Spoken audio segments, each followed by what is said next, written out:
Yeah, it is a lot of work. And without that system that you put in place, it's going to make it a lot harder. Did I think I was ever going to be doing videos on password managers? No, absolutely not. And to this day, I still don't really understand why I'm doing that, right? Those are somewhat of intended setbacks because you have to pause at that point, do a little bit of assessment or analysis or education, and then start taking those steps forward. Skills compound off of each other. And I think that's the key. The people who pay attention and survive the longest are the ones that are really kind of stuck with the biggest market share. Who says tech can't be human?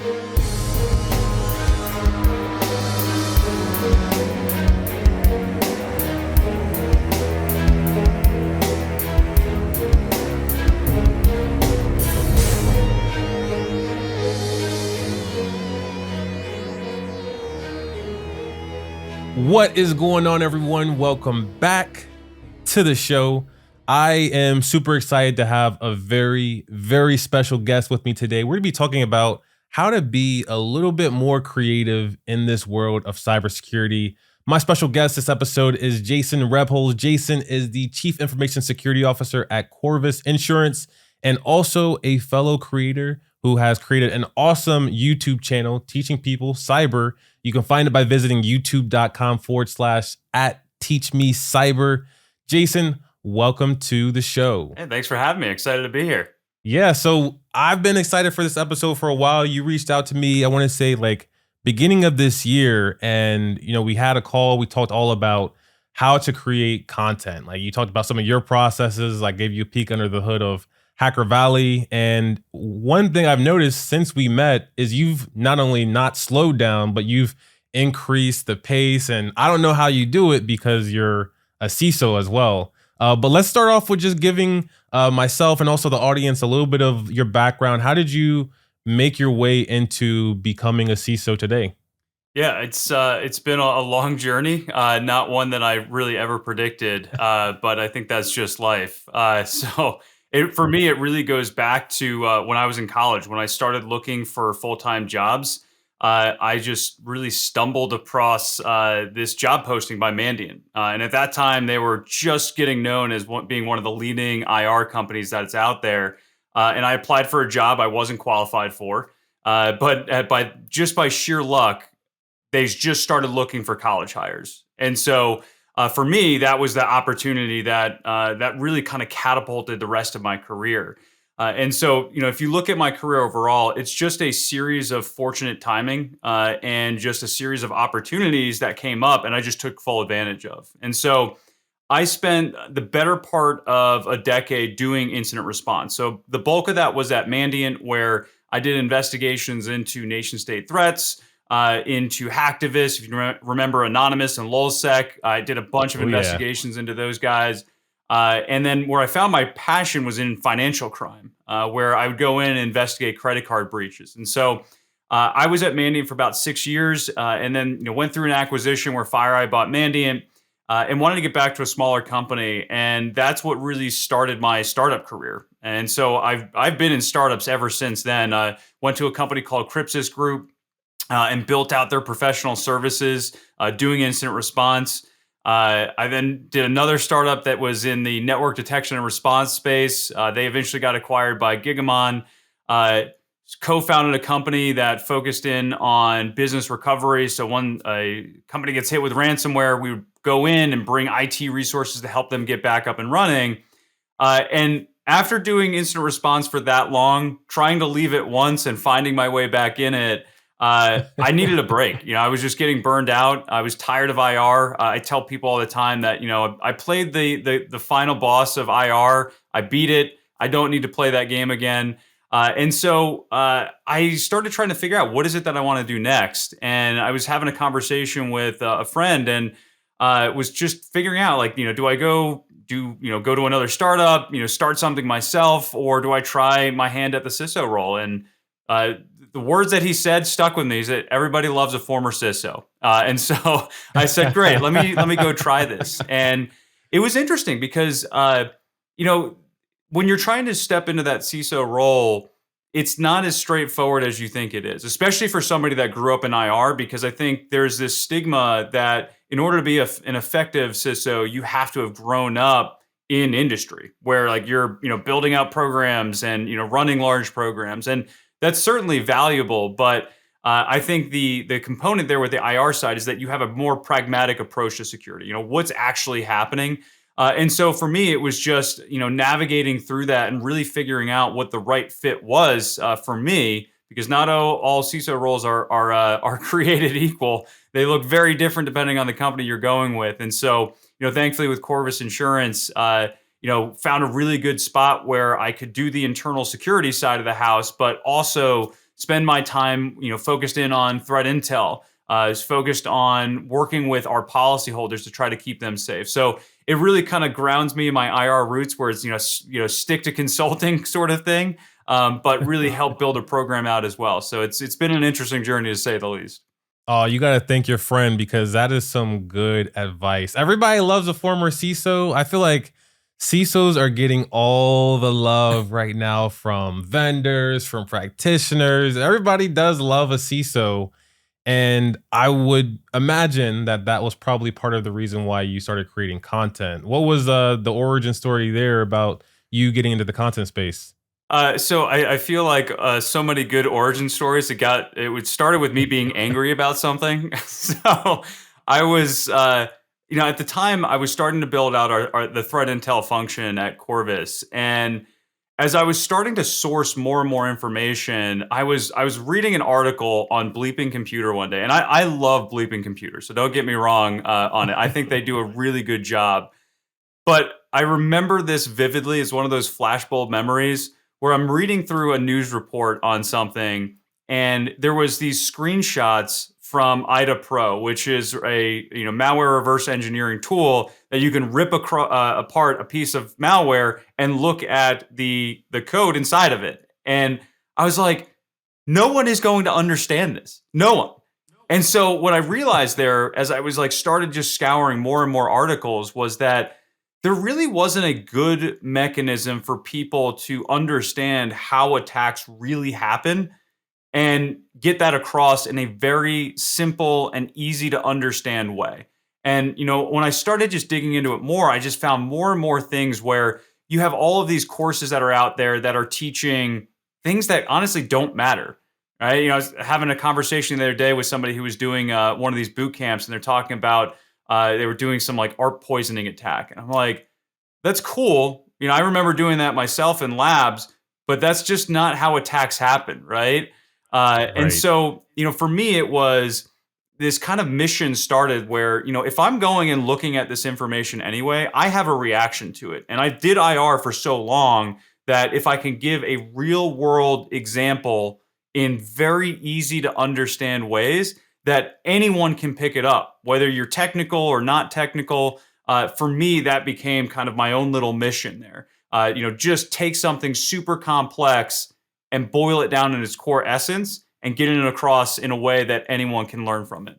Love that. I love that. And one of the things I love about your content in general is just how short and consumable it is. I could have a busy day, watch this 1 minute to 5 minute video. I think some of your longer ones were 12 minutes.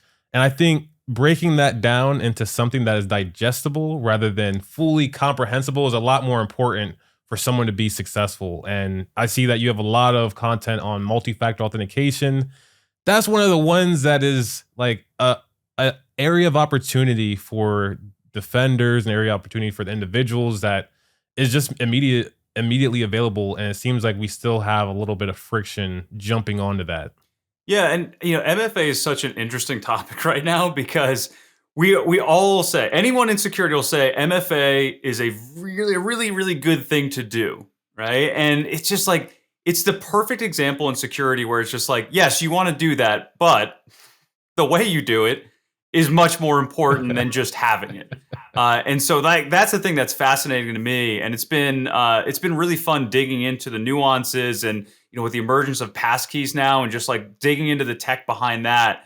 It's just really interesting to me, because it's just not all MFA forms are right.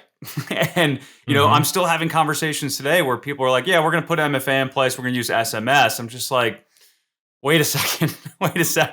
Before you do that, there are better options, and here's why. And even the ones that are touted as like the industry standard, things like, MFA push notifications, and even just like, the things on your phone with the one-time passwords. Like, attackers have ways to get around that, and they've had Mhm. that for years and years and years. Now, we're still seeing attacks where MFA is not even enabled, so attackers haven't really needed to lean on that. But let's imagine a world where tomorrow, all of a sudden, everyone has MFA. We're still not really all that much better off because attackers will just use these toolkits. So, that's just like the game of security. It's just a constant game of cat and mouse. But like without that understanding of how the attacks work, you would think that, oh yeah, any form of MFA is fine. We're going to be in a good spot. Right. So let's go back for a second, right? Because you're mentioning that part of the reason why you wanted to create content was to really make it a little bit easier for everyone to consume. Somebody was showing off IDA Pro. I've always thought that that was crazy when someone puts IDA Pro in a blog, because what am I going to do with that information? It's almost like now you're just trying to flex. Like, you're just Right? showing that you have reverse engineering skills. So yes, we get it. We're impressed. You can read assembly. Very proud of you. When you look back at when you first got started in creating content and now, what were your goals like? What were your goals then, and how have they changed over time? Yeah, it's, I think when I first started, it was really about just awareness. And, I had something to say. And I've been doing this long enough where I felt that, I had some truth there, right? And I think that's really what I was trying to get at is, how can I help up level an industry, right? And whether it's somebody that is just breaking into cyber and trying to help them make that easier, or whether it's, internally at Corvus, like how can I help our underwriters better understand the different controls? It turned in at one point salespeople, right? How can I Mm, help them better understand the stuff they're selling? Right. And so that was really the original mission, was how do I get this into a position where, somebody can watch a video and have a good understanding of the topic and be able to take that into a conversation moving forward. And I think that was, that still today is kind of the core goal. And I think that's important because like I never went into this thinking about, how can I monetize all this stuff? How can I, grow a following to whatever, right? Like, even to this day, that stuff is just a byproduct, but that core mission is still the same. And what I found is that there's just like micro goals that start to pop up over time, right? With the video, right? It's like, great. I was talking to Gary Riddell and I was like, hey, he was encouraging me, hey, you need to start a YouTube channel. I was like, okay, well, how do I do that? Right. And like my micro goals yep. became, how do I learn editing? How do I learn lighting? Still learning that one. How do I learn about the right audio? Right. We were talking about that before, like still messing that up. And so it's all along this, it's like, where are you learning and just trying to drive things forward a little bit more? And like that for me it's all about, that saying of like, fall in love with the journey, not the destination. And I think for most people, when they hear that, it's just like, that's complete BS, right? And it's really hard to understand it unless you're in it, right? And like, for me, this is about falling in love with the journey. It's just like, what new skills can I learn? How can you compile all these things together? And where does that take you after that? And, that for me is, that's the goal, is just like see where this thing can go and just kind of see what opportunities pop up as a result. That's the way to go. I think that's a personification of being a crafts person, is someone that is enjoying the craft rather than the final product. Like, you kind of have to get married to it, fall in love with it, be upset with it, fall in love with it again, just like you would any good old relationship. And when you think back on some of those hard times that you've had, what comes up? What are some of those obstacles that you run into? Yeah, I'll tell you, even just a month ago, it's like LinkedIn changed something, and I saw all of my stats just tank, like to the point where there was one weekend in particular. I'm looking at it, I was like, I've literally, it's almost as if I'm not doing anything on LinkedIn, and so that was a valley. Right. And, that is just Yeah. like you just automatically start questioning, like, why am I doing this? Is it worth it? Because it's a lot of work. Right. And so for me, it's like it goes back to grounding myself. Right. It's just like I'm not doing this for the number of followers. I'm not doing this for the number of impressions or, engagement, right? Like the underlying mission is I have something to say that's going to help somebody, and that helps me push it forward. And like without the systems I've created, I probably would have quit years ago, right? And years ago, I've probably been doing this for a year and a half at this point. I write all my LinkedIn posts down in a Google Doc. I looked the other day; it's Mhm. 200 pages long, right? Like Mm. that's the type of stuff. That's a system, right? And so for me, like Yeah. if I didn't have this system where I could just really refine it, yeah, like anyone would quit. And I think that's where I see a lot of people just give up because like it is a lot of work. And when you just rely on willpower, you are going to fail. Like I don't know. I'd love to hear your perspective on this, but like I hear people all the time like, man, I want to start. I want to start doing some LinkedIn posts. I want to start a YouTube channel. I was like, great, go do it. Build your system first. And like, yeah, we'll do that. I'll definitely do that. And then it's like they cave after like 2 weeks. They're like, oh, this is too much work. I don't want to do this.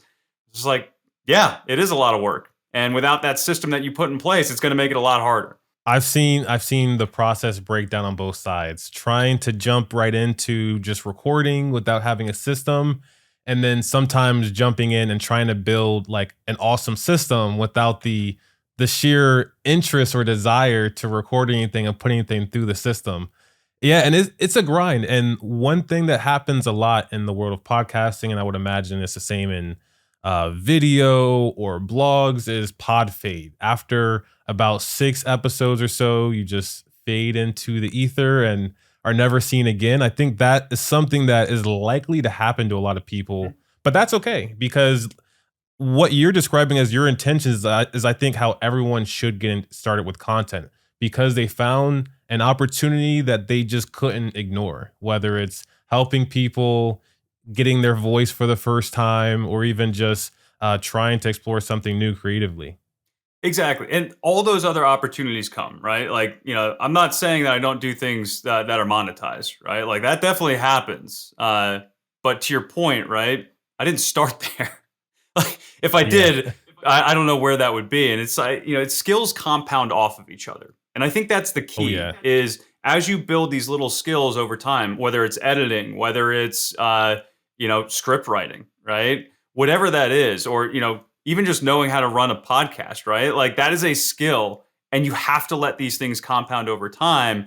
And if you go back and look at my first video posted on YouTube, like, oh, I'm embarrassed by it, right? Like you need a good laugh. Go look at that one. When I did that, I wrote a script, but I didn't know how to edit. So I literally just went straight through, no cuts, anything. And I was like, I thought that was brilliant, right?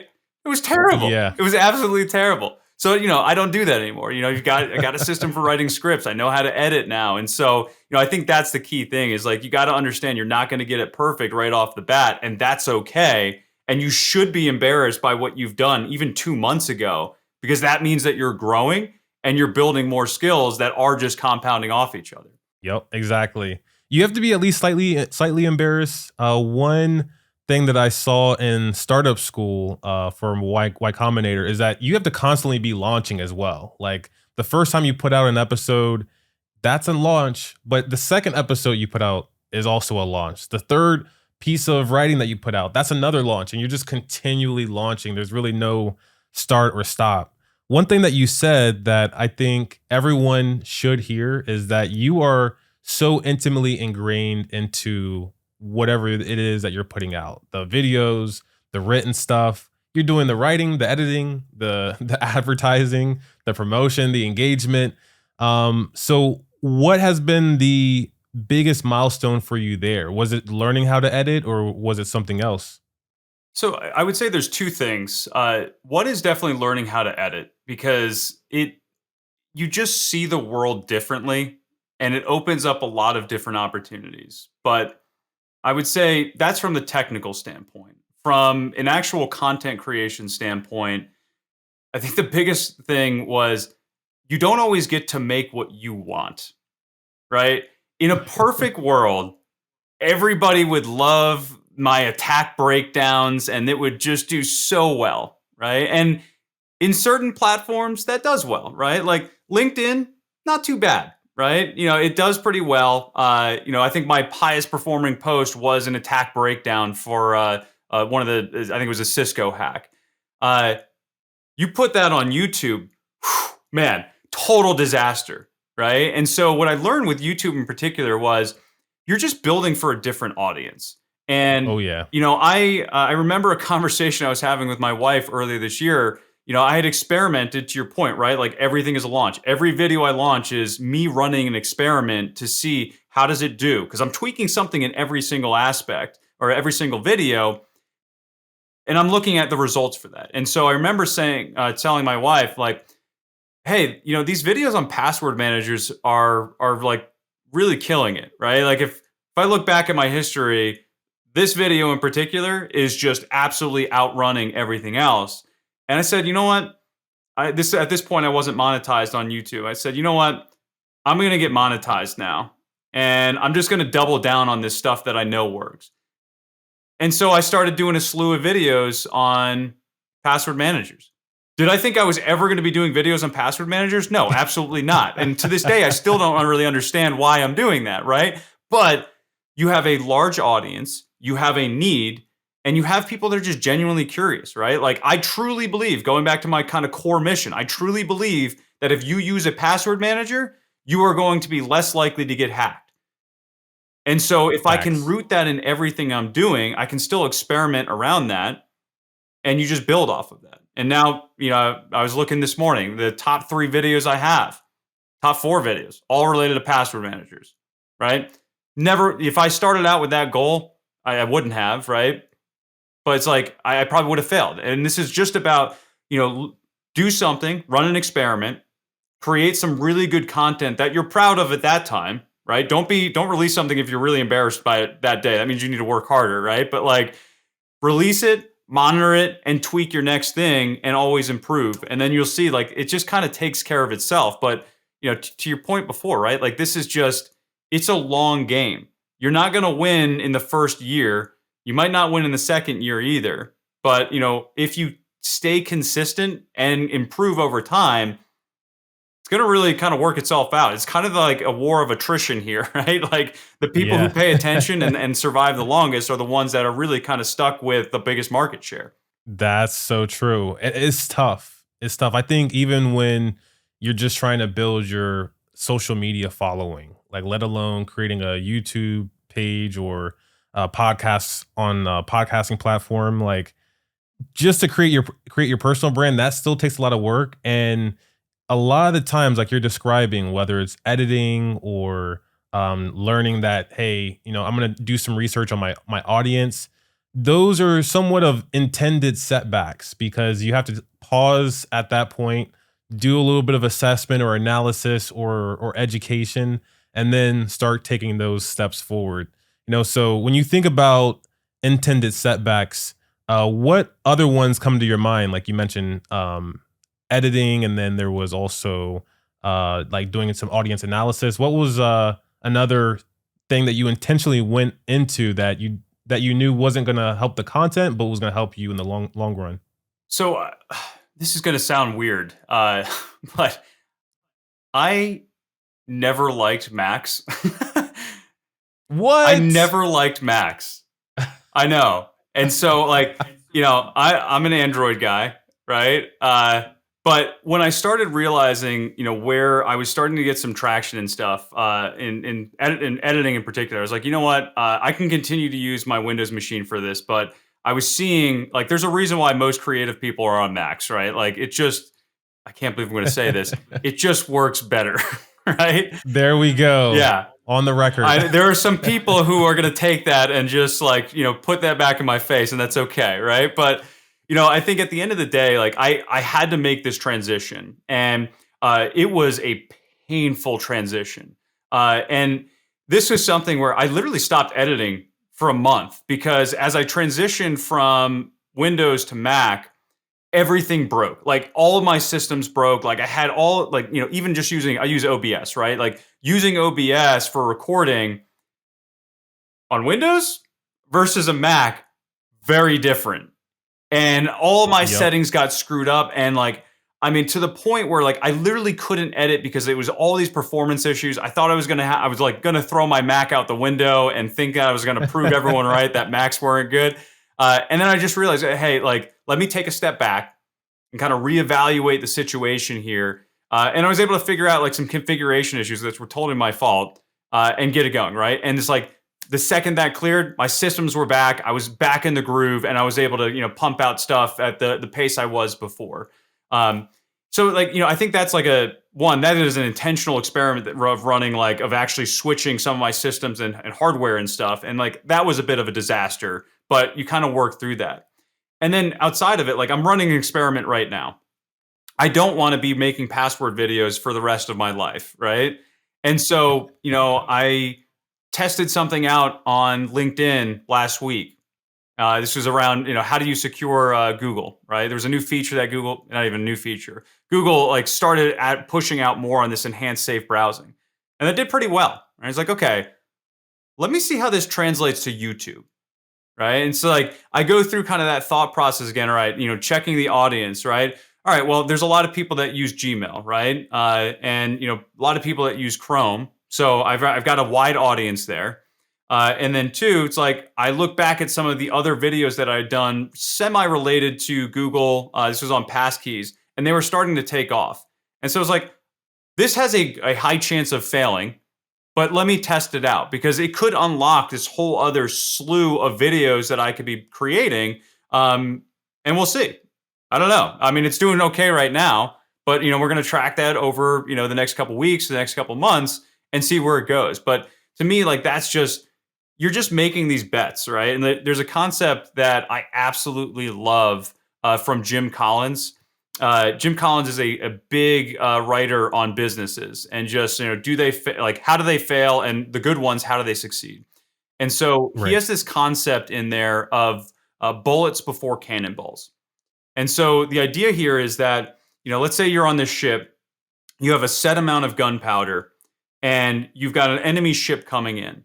So you can use all your gunpowder and shoot your biggest cannonball, but you don't know if it's going to hit or not. So the idea here is take a little bit of gunpowder and shoot a few bullets to kind of narrow in where it is, right? Make sure that your trajectory is right. Make sure that you're hitting the target.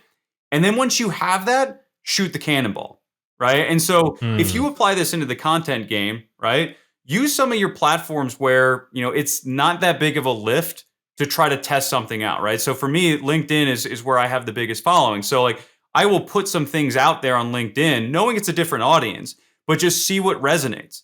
And when I get that thing narrowed in, great. Now let me take that, and I'll take a medium-sized amount of gunpowder and try it out on YouTube to see what resonates.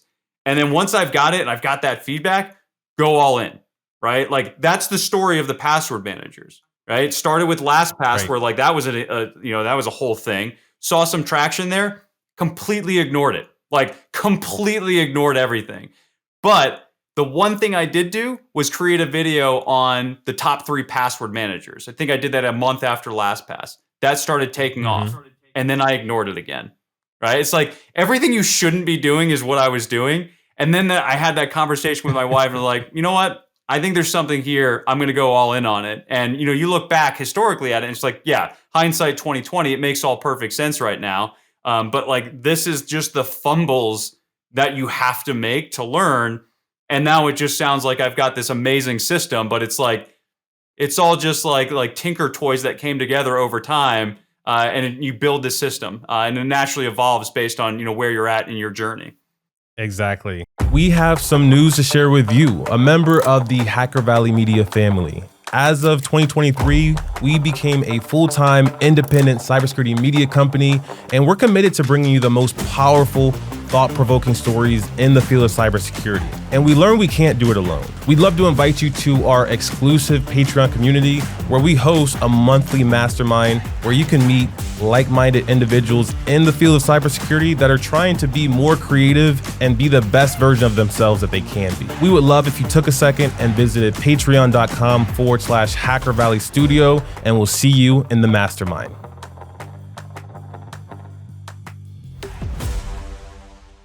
And that's the way that it always works. And it sounds like you're describing like almost doing like a little bit of juggling of content. Like you're keeping this audience happy while you test out new ideas. And then when that new idea is perfect, maybe you'll just blast it all, or you'll be reminded from your audience, hey, I still want some of that password manager. And I think it's all about balance for both sides, whether you're the creator or the consumer. Like having a little bit of balance helps both people tremendously.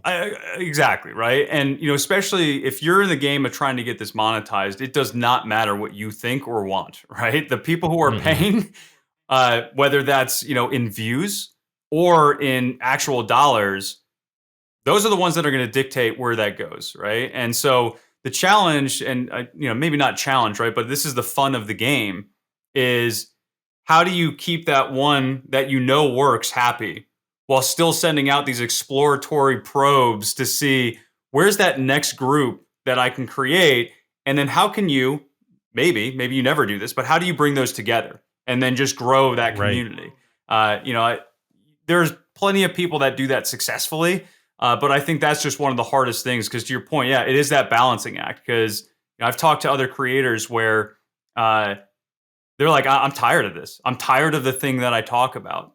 I was like, well, that's not a good spot to be in, right? Then No. it becomes work. So, I think in those cases, it's just like, yeah, you got to find that core kind of motivation that's beyond just the numbers or anything like that. Right. And when you think about just how you've changed after, putting yourself out there, especially with videos, because videos is a whole different ball game. But, looking back after putting yourself out there, how have you seen yourself change as a cybersecurity practitioner? I think the biggest thing is really about the ability to communicate. And this is something that I had always felt that I did good before, right? So I was starting from a decent spot. But what's really interesting is over time when you can start to see, what form of communication works well, right? How do you condense things down? I hate, I absolutely hate when people are too verbose, right? Nobody has the attention span anymore. Nobody. Right. So whether you're writing content, for online, or you're writing a brief for your boss, you have to break this down in the core essence. There's always an opportunity to add more information, but in most cases, you don't need to start there. And so I think that's the one of the biggest things for me is really like how do you take a very complex thing and condense this down into the limits that social media will allow you? And that's proper communication, effective communication. But overall, it's like, how do you tell an effective story? And I find that is absolutely essential in my job as a CISO. Because at the end of the day, I am trying to move an organization. I'm trying to move people in a direction that feels unnatural and might be more work than they're used to. And so you have to be in a position where you can tell a compelling story to get people on board, get them aligned, and get them to the destination that is the right place to be, but they might not necessarily see that yet. And that's that's the power of storytelling. And for anyone that's listening, they check out your content, Teach Me Cyber, and they get excited. They're like, hey, you know what? I want to be a little bit more like Jason. I want to be creative and create something that I feel like solves a problem that they previously had. What would be your one piece of advice for them to get started on their content creation journey? So I think the biggest thing is build a system that will give you ideas, right? And what I started off with, super basic. I just read the news, right? And I had an impression on what I was reading. It was like that initial reaction. And so that's your spark of inspiration, right? Like that is your Right. seed crystal that you need to tap and just let that thing spread. And so, whatever industry you're in, whether it's, cybersecurity, whatever, like find out where your news sources are and just read that and like tie into what your initial reaction is and write it down. And that's it. Like start with that and then take the first step into posting something, right? I started on LinkedIn and then I expanded out beyond that, right? And so wherever you're most comfortable, or hell, even wherever you're least comfortable, right? Just take the leap and like post it. And you're going to find that probably no one's going to see it or respond to it in the first case, but once you start getting going and you start getting traction, you'll see that it's like that system kind of continues to feed itself, and then you can adapt and evolve based on that. But like most importantly, build the system to collect the inspiration, and then build that system to just get in the habit of posting. Sound advice. Build the systems and then take the steps to get started. You can absolutely do it. Everybody is a cyber creator at the end of the day, and that's what makes this industry and you so special. Jason, thank you so much for taking some time out of your busy day to jump on the podcast with us. For anyone that wants to stay up to date with Jason, Teach Me Cyber, check out the show notes or description wherever you're listening or watching. And with that, we'll see everyone next time.